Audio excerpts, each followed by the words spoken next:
Lovely sister Ann Walker is going to introduce our speaker for today.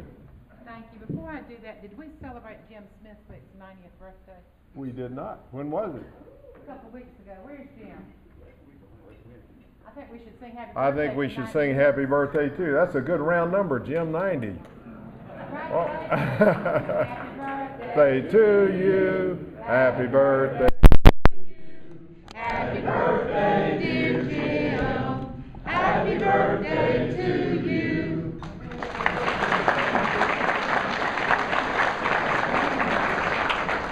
I have to tell y'all, I've never used a mic to introduce my brother, and I've never used anything written to introduce him, but I wanted to make sure that I didn't leave out some important information.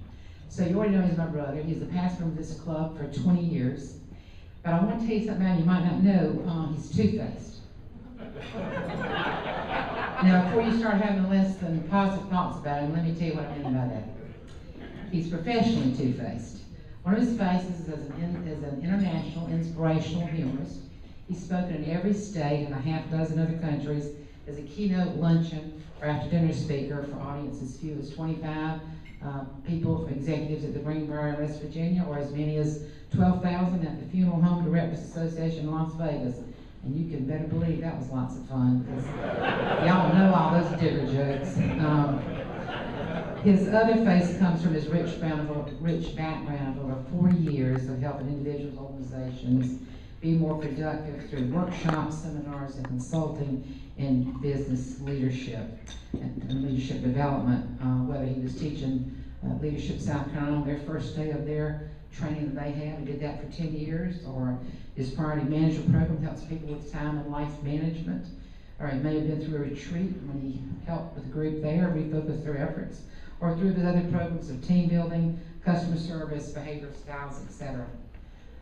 He has been awarded everything you can be awarded in the speaking industry, past president of the National Speakers Association, inducted into the Professional Speakers Hall of Fame, received the one award given each year for his contributions to the speaking profession, the Cabot, and the one annual award given for its global impact through his speaking and training, the Master of Influence Award, along with people like Art Linkletter, Dr. Norman Vincent Fields, Zig Ziglar, Deepak Chopra, and Jack Kemp. And he also has authored 2 books, Thinking Big and Living Large, and The Sheep Thief, which have each sold over 10,000 copies.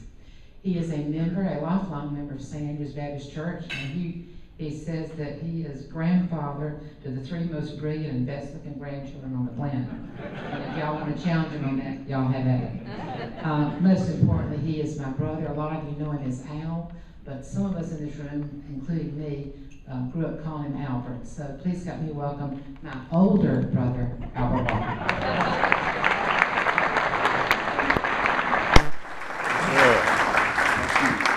Thank you, Ann. That was wonderful having your sister introduce you to a group of people. And I look out across this room as I sat up here, and at every table there's either somebody I've known for umpteen bazillion years, or from Rotary, or from our church. We've got a couple up in here. Matter of fact, we sang happy birthday to Jim at choir practice. I think it was, wasn't it, last Wednesday, Jim? And his 90th birthday, so I have the privilege of sitting with him on the same row. We're both basses in our choir, and so it's a pleasure to see you here as well, and to have some family here. We got one whole table down here, Walkers. We just and so glad to have. Amy, our oldest daughter, is married to a Smith. I guess Walker was too complicated, so had to go to Smith. Anyway, but she's still Amy Walker as far as a lot of people who know her are concerned. I couldn't help but notice your comment, John. You talked about how we're going to have fun today. We don't always have fun. I started to say, what's I say about the other umpteen bazillion Rotary meetings we've had here? And most everyone I remember coming to was a lot of fun, and I'm sure y'all continue to do that. I got to, as Ann was introducing me, and Ann, again, thank you. I heard some of those recognitions, and all of you in this room have received a bunch of them. You've gotten awards and accomplishments that probably could stack up to the ceiling here very easily, and you're just like I am. We all know that all of those, and $5, Carrie and I were talking, all of those and $5 will get you a cup of coffee at Starbucks. And what really counts, though, is not what those are, but the people that you were surrounded by that helped you get to whatever point that may be. And Several years ago at our National Speakers Association meeting, I was there when Zig Ziglar, who passed away a couple of years ago, received his Master of Influence Award. There's one given each year. And I'll never forget, Zig stood up and talked about what the award meant to him. And then he said there are basically 5 women who had made him the man that he was. And I sat there thinking, you know, there are 5 women who've made me the man that I am. Dolly Madison, Sarah Lee,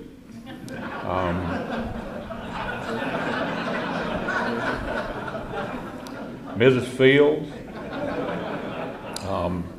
Aunt Jemima was one who had a big influence on me, and of course Little Debbie, and there's another one we could throw in, Betty Crocker, if to give us 6, I guess, who have influenced me. A lot of you who've known me for a long time know that I used to weigh about 455 pounds, and I decided to do something about that back about 15, 18 years ago, and have got down to 252. I'm back up close to 3 now, if you want to know the truth, only because at 252, Margaret, my wife, who is here, Margaret said I look gaunt at 252.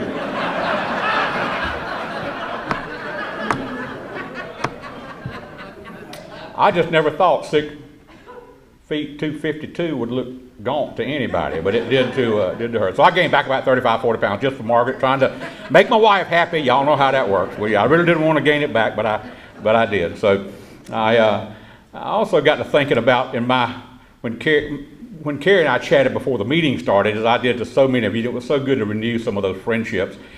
Carrie asked me a question I get asked a lot at banquets before I speak. She said, do you eat before you speak? I said, Carrie, look at me again. And I asked that question. I eat before I do anything, so I made sure I got a good bite to eat today. And I got to thinking about what in the amount of time, and you know, Rotary is known for quick speeches. We don't get to stand up here and go on for a long time, because the second other question, in addition to do you eat before you speak, that speakers get a lot, or that I get a lot, is maybe even at least a couple of times a week, somebody will say, what do you speak about? And I say, usually about 45 minutes. And that's always our pat answer. You know, we have to find some humor somewhere in all this ourselves, so as speakers, but so they want to know a topic, I guess is what they're really asking. But we don't get that kind of time here at Rotary, so I got to thinking, what in the world could I share with you all at this time of year, here, the last meeting of 2016, that might be of any benefit to a bunch of experienced, talented, successful people in this room here at Seawolf today. And I was thinking about Christmas and about, obviously, and what happened at this season of the year. And one of our granddaughters who is here is Bella. She's 12 now, and Bella's a track star. She's one of the top 10 in her age group in the country in the long jump. So if y'all hear the name Bella Martin down the road in the Olympics, which she said she's going to be in, then you'll know who that belongs to. But anyway, Bella was at our house, about 5 or 6 years old, and her family, her parents were there, her mother and daddy and her brother. And we were all just at the house, you know how you're just standing around talking, and the TV was on. How many of you in here, your TV stays on, seems like most of the time, even when your family's there, and ours was, but nobody was watching it. As a matter of fact, our TV is usually either on HGTV, or the Cooking Channel, or Turner Classic Movies. If y'all hear a loud scream someday coming up from around Lake Murray somewhere, that's me having to watch another edition of Casablanca on Turner Classic Movies. But one day, I remember one day came in to where Margaret was watching the repair, where they do the remodeling, HGTV. And I love it when they say, when we come back, we're going to tell you how you too can easily build one of these koi ponds in your backyard. And when they come back, they got like 15 dump trucks and 37 people and 200 miles of pipe, and no way in the world you could do that by yourself like they implied. Or they say, when we come back, we're going to tell you what shade of fuchsia we chose for these bricks on this house we're remodeling. And one day I was watching the Golf Channel. Margaret came through and she said, you think watching that Golf Channel is going to help your golf game anymore? I said, well, Margaret, I don't know if I'd go there, miss. I like to watch the Cooking Channel a lot. And she's a good cook when she decides to cook. And anyway, so we kind of left each other alone on the cooking and the golf channels, and don't bother each other much anymore with either one of those. So, but anyway, we were watching, and the TV happened to be on Turner Classic Movies, one of the old movies, and Nobody was really watching it, and all of a sudden, as if on cue, now I don't know if one person saw it and the others turned with them, but like all of a sudden, everybody was looking at the TV, and the movie that was on was made back in the late 20s, early 30s, and it was a black and white French movie, and it was about the French Foreign Legion, and they were in this big tent somewhere over there in that neck of the woods dancing, and it looked like the harems, you know, people were doing their dance thing with their veils, and all of a sudden, one of the haremettes turned toward us and threw open her veil, and she didn't have a stitch on from the waist up. And my granddaughter Bella, like I said, who was about 6, looked at me, eyes wide as they could be, and she said, "Pop." I said, "What?" She said, "I've been traumatized." I said, "Bella, me too. I can't believe what Mimi watches on TV." And a little while later, out on our sun porch, we got a statue about that tall of David, and Margaret keeps several plants around David to give him a little privacy. And Margaret looked up, and there was a pillow leaning up against David. Margaret said, "Who put the pillow up there?" Because she's taking the plants away to water them. Said, "Who put the pillow up there?" Bella said, "I did.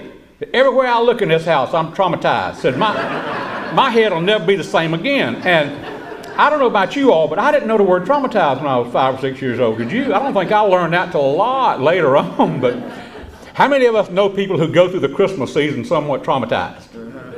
I do. They seem to be frantic all the time because we all got 1,000 things going on, got to be at the next place and hope we can get there on time and all the other things that go into that. Others have learned how to take care of that and control it, and I would imagine most of you are probably that way. But if you know anybody who's traumatized, not just what I've learned is those people who seem to get most traumatized at Christmas are also the ones who are traumatized the rest of the year too. They tend to kind of live their lives in that fashion. And I've had the privilege in this speaking thing I've done now for these decades of being in some great places, and just like you, knowing some wonderful, successful people and having a chance to be on platforms all over the world and see some of the most dynamic individuals. And they all share some things in common. I've put a lot of those into my book, The Sheep Thief, and this in that. Some of you I know have read that, had a copy for some time probably. But there are 3 things that I think kind of connect this traumatized at Christmas and people who are like that to help. If you want to help somebody who's in that condition to get a little bit better, there are 3 things I think you can help them do. And then maybe we could even do for ourselves if we happen to fit into that category. The first one is this. Back when I was a young teenager, my dad, Ann and I are the first in our family not to have been raised on a farm. Both of our parents were, everybody obviously before that. And my dad decided it would be important for me to know how to plow with a mule.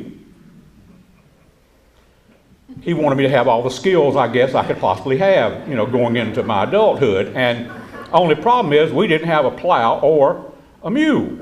But we did have some property. And across the cove from where we lived, up there, had our place at Lake Murray, where we live now, there was a man named Mr. Swigert, who was a farmer, and he did have plow and mule. So Daddy talked to him and talked him into letting us borrow this plow and mule. And the big day came that I was going to learn how to plow, and we'd go over to Mr. Swigert's and Daddy's pickup.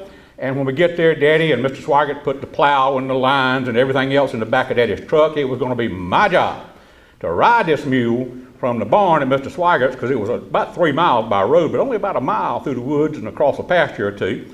My job to ride this mule back to the spot where we were going to be doing the plowing. Well, I hop up on the mule. We'd had a couple of horses, so I'd done some riding. How many of you in here, by a show of hands, have ever ridden a mule? Let me see your hands. Got to be several of you in here, maybe you older ones. Anyway, if you know as well as I do that there is a reason we have that phrase, stubborn as a mule, because they are pretty stubborn. They got a mind of their own. And this old mule's plodding along, not really gaining any speed with all my kicking and everything else. He just had his own little pace. And we came out of the barn. I'm riding bareback now. We hit the edge of some woods where there's a path going through it. There's some limbs and branches that are there, and I moved those out of the way very easily so we can get through without each of us getting hurt. Finally pop out the other side of the woods, go across a pasture, down a dirt road to where we're going to be having our day of learning how to plow. We get through with the day. Me, Daddy, the mule, we all wore out. And it's time to retrace our steps. We load everything back up in the pickup. My job, take the mule back the same way it came.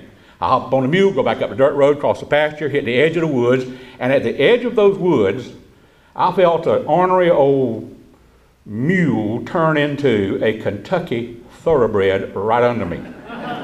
that mule's ears pinned back, and he took off like a shot through those woods. Limbs, everything beating us both to death. Pop out on the other side. I'm bleeding everywhere I could be touched just about. I don't know, I didn't see any blood from the mule except mine. And the mule's heading toward the barn, gates open luckily. I'll never forget this. As we're heading toward the barn, I'm realizing maybe me and this mule both can't make it through that door at the pace he's going, but luckily the mule started slowing down, and I kind of half jumped off and fell off. Well, I looked over at my daddy and Mr. Swigert were over there by the truck on the ground laughing. I mean, they were holding their sides. They had seen me come bouncing across out of the woods and thought it was the funniest thing they had ever seen in their life. Well, if you're 13, 14 years old, ain't nothing funny about that. Ain't nothing funny about that. I heard years ago tragedy is nothing more than, humor is nothing more than tragedy plus time, and there had not been enough time when that event occurred for me to see any humor in it, and until later on in life. And then I realized, you know what happened to that old mule was exactly what traumatized people need to be doing. Traumatized people who seem to be overwhelmed by life, largely I have found, don't have a clue where they're headed. They're just busy. They're just doing stuff. But that old mule got re-energized after working all day long, because when he hit the edge of those woods, he got refocused. And I believe people who have a good, clear focus, those times in my life when I've been most discombobulated, as we say, is when I cleaned it up and decided, here's what I'm really after. Here's the focus. So those people overwhelmed, you can do that with them. Second thing I found that we can do to help people who are like that is to help them use the greatest gift I think we've ever been given. Well, one of the greatest gifts. We know about the 5 senses, right?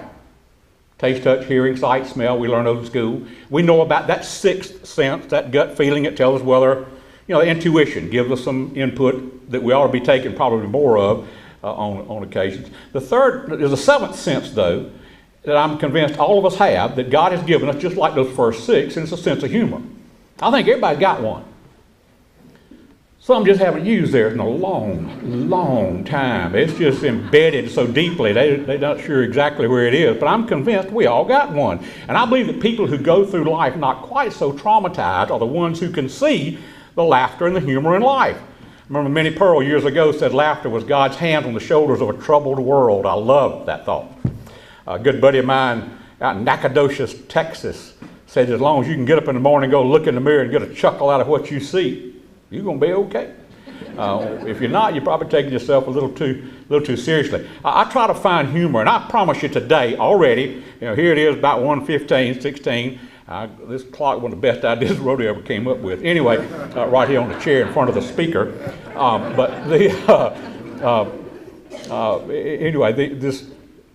what was I talking about? Got off on the clock. Yes, I was talking about a sense of humor. Good, thank you. Somebody stole my remember. Don't mess with that clock now. I'll be doing that. Oh, Lord have mercy. We're in trouble now. We're in trouble now. But anyway, back to that. Back when, as I said, all of you today have had things happen to you since this morning. I promise you, if some of you have seen them and you've laughed at them, you enjoyed the humor there, got a good chuckle or maybe a big laugh. Others of you in here, though, have seen, there are things that have happened that if you've been a little more observant, you might have seen the humor in those. One of the stories I get asked to share a lot when I'm speaking that people have heard, I think there's a YouTube up on this story. It was about back when I was at my 455 sitting on a plane one day, and I had my extender on. Back then it was just automatic for me to ask for a seatbelt extender. I had to have that. I really needed a skosh more, not a lot, but I needed about that much more. And so it was just automatic. Well, I'm sitting there one day, got my extender on, and minding my own business, reading the paper, not paying attention to anybody else, and the plane's loading, and a couple gets on and sits in the 2 seats directly across the aisle from me. She sat by the window, and he sat directly across the aisle. I was not aware of them until she started kind of getting on him. His name was Roland. I'll never forget it long as I live, because she repeated his name, I bet you 15 times in 2 minutes. Roland this, Roland that, Roland whatever.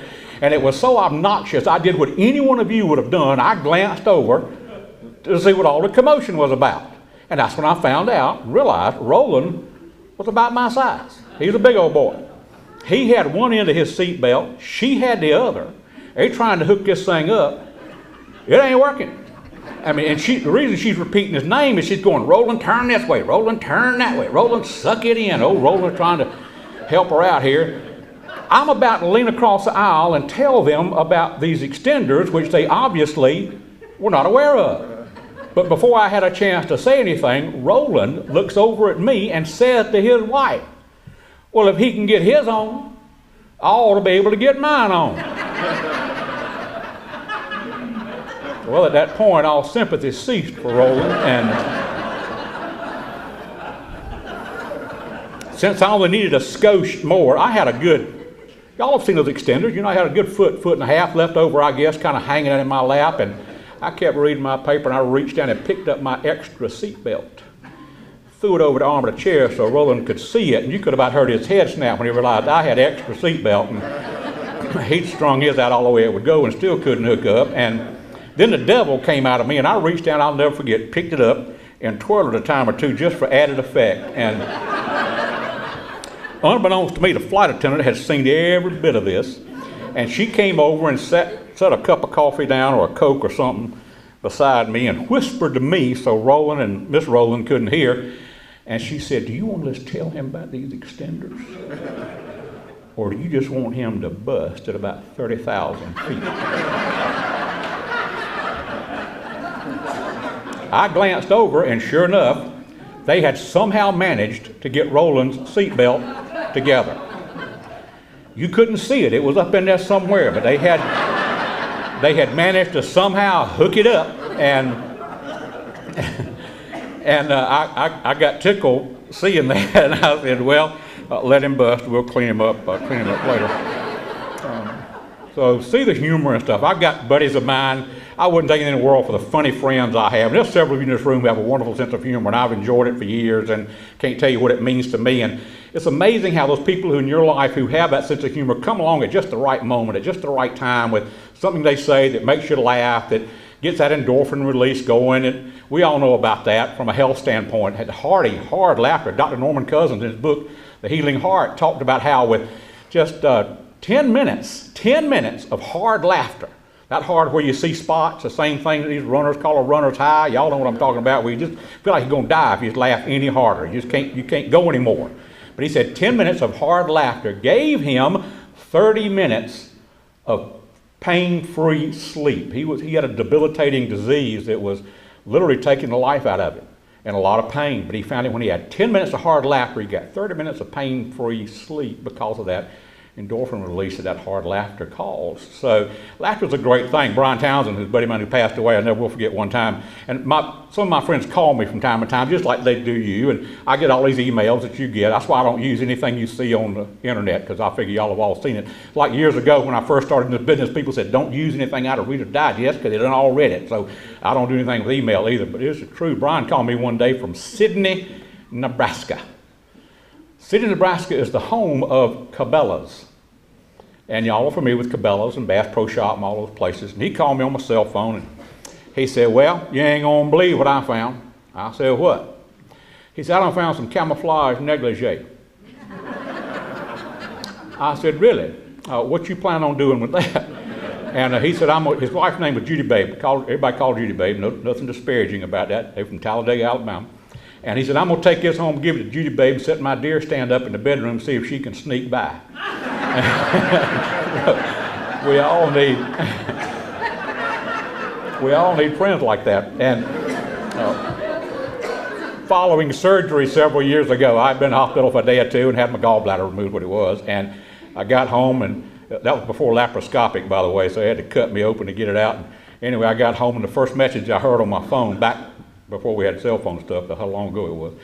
Buddy Ralph Hood, and Ralph said, Dal, I hear you had surgery, hope you're going to be okay, but if you don't make it, can I have your suits? And he was a big guy about my same size, so we all need friends like that. And I just want to encourage you, use that great gift you've been given during Christmas. It'll mean so much to people, and I'll look at something I like Jim Smithwick over here, we've mentioned already, and Jim's always got a word to say that puts a smile on our face, and at choir practice, we're there when we're in church together, and a lot of you are like that with me because of who you are and what you say and what you do. Well, I said there were three things, and the third thing I want to leave you with that I think may be of some benefit to you is that not only it's important to focus, important to laugh, but it's also to maintain a high level of curiosity. I look at the ages around this room, and it's kind of like in some other places. We all getting up there in years, and I had something happen to me, though, back when I was in my early 40s, had a huge impact on my life.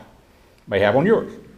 I was in a room with Dr. Norman Vincent Peale. A lot of you remember that name, and we knew him through Dale Carnegie, which I was in. We knew him through the National Speakers Association, is how I knew him. And he was born in 1898, so we always knew how old Dr. Peale was by just adding 2 more years to whatever the year was. Well, this was 1990, which meant Dr. Peale was 92 years old. Looking like $1 million, traveling the globe. He and Ruth were still running around every day, speaking literally internationally, day after day after day. And Mike Frank was interviewing him. Like I said, it was a small room, only about 35 of us in there. And Mike asked, Dr. Peale, here you are, 92, traveling like you do, and so energized and looked so great. What's kept you going? What's kept you so energized? And he'd obviously been asked that question a lot because he shot right back and he said 2 things. The first one did not surprise us. If you read Guidepost magazine, which was a Peale product, you know that he was pastor at Marlboro Collegiate Church in New York City for years, a great preacher. He came along in an era when a lot of the speakers around the country were pastors. They'd preach on the weekends and go speak at conventions during the week. And a lot of those back in the 50s and 60s and even up into the 70s did that. Some of them still do to this day. But Dr. Peale was one of those. And then he got into speaking full time. So he talked about his faith as a pastor, though, and his faith in God and what that meant to him and Ruth. And that was, as I said, that was not a surprise. Finally, I think he actually gave a little sermon there, if you want to know the truth. Finally, after a few minutes, Mike said, Dr. Peale, you said there were 2. What's the second one? And we expected to hear the usual. I don't smoke, I don't drink, I exercise every day, la, la, la, la. None of that. What he said next caught us all completely off guard. He said, I've never lost my curiosity. So if you want to stay focused and energized and have a little less trauma in your life, maintain a high level of curiosity, keep pushing yourself to learn. I realized sitting there that day, for me in my early 40s, nobody intentionally ever gets up one morning and sits on the edge of the bed and says, you know, I've been in this business for a long time. I got all the certificates I need. I have all the degrees I need. I'm in good shape. So I can you don't consciously think that. I can kind of cruise on out here. You don't do that, but it sneaks up on us. We don't read quite as much. We don't push ourselves quite as hard. We don't do the things that got us to where we are. So I made a commitment that day to do 2 things. One was to crank my reading back up. I'd kind of let that slide a little bit. And even though my daddy had pushed me to read some of those classics that were mentioned earlier, and all the great books that a lot of you have read too. But I got back into that. Now, after having a couple of books published, I've learned that if there's a book on the shelf, there's something in it, Val Walker. I promise you. I can benefit from it. I don't care what it's about. Because if it made it that far, there's something of value in there. So I picked that back up. Second thing I did was committed to doing something every year that's a little different. Something that I could do to become a better person, to grow a little bit myself. And as a result of that, I've done that every year since then. One year we were up at the Homestead or Greenbrier, one of those, and they had a fly fishing school, and I took the fly fishing school. Mark came back to the room. Mark, I said, that's my thing for the year. She said, how's that going to help you be a better anything? I said, well, I'm a better fly fisherman, because of doing that. And don't get her started. Anyway, y'all do well to have her for about 25 minutes one time. I'd do you good. But anyway, but I've done something different every year outside of my profession to help me do that. And I think it's helped me be a better grandparent, maybe, and a better parent, all the things that go into life. So I want to challenge you. Take a look at those 3 things. And I want to close with this thing that we started doing a few years ago. Some of you may have heard of this, some of you may have not, that has changed Christmas for our family. We started 5 years ago at Thanksgiving. We got our 3 grandchildren in the room, sunroom. They were 12, 7, and 5 at the time. And we said, one of the biggest challenges y'all got every year is trying to figure out what you're going to get Mimi and Pop for Christmas. Because I'm telling you, if I can't eat it or go see it, I don't want it. Because they rarely ever get the right color or the right size and anything else. And we don't need anything else in our house to dust. We got plenty of stuff to dust now. We don't need any more. So if I can't eat it or go see it, I really probably don't want it. Anyway, I said, we're going to tell you what we want. We're going to make it easy on you. We're going to tell you what we want. And we're going to not only tell you what we want, we're going to give you the money to get it with. Of course, they all thought we were crazy, which we might be. But anyway, we gave all 3 of our grandchildren an envelope. And it was, I don't know, what, 30, 40 bucks, something like that. And we said, your Christmas present to us this year is going to be a presentation you're going to make on Christmas Day. Now, this is Thanksgiving to Christmas. On Christmas Day, telling us how you use this money to help somebody else. You know, we talk philanthropy, and Rotary's so great at helping the world. And we talked about our children, but did we get them to do that? And, well, Christmas Day, they blew us out of the water. Margaret and I sat there crying with all the presentations they made. They had video and PowerPoint, everything else. It was amazing what they could do with a little bit of money. And we went to Amy and our other daughter next year and said, y'all want to do it again? They said, yeah. We know there's one day a year when we have to dedicate the whole day to figure out what we're going to do, go do it, and then make a presentation for y'all for Christmas Day. So I want to challenge you, if you want to teach your children and grandchildren all about philanthropy and how to help other people, give them a little money at Thanksgiving, tell them their Christmas present is going to be a presentation they're going to make Christmas Day.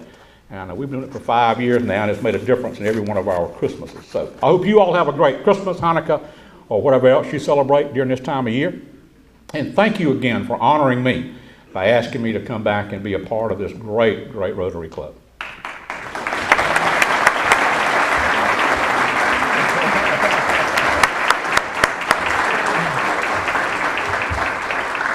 What a special treat. For many years I enjoyed Al's health and happiness routine. It was always more fun than anything, and it's just great to have you back, Al, to be with us again. Thank you so much.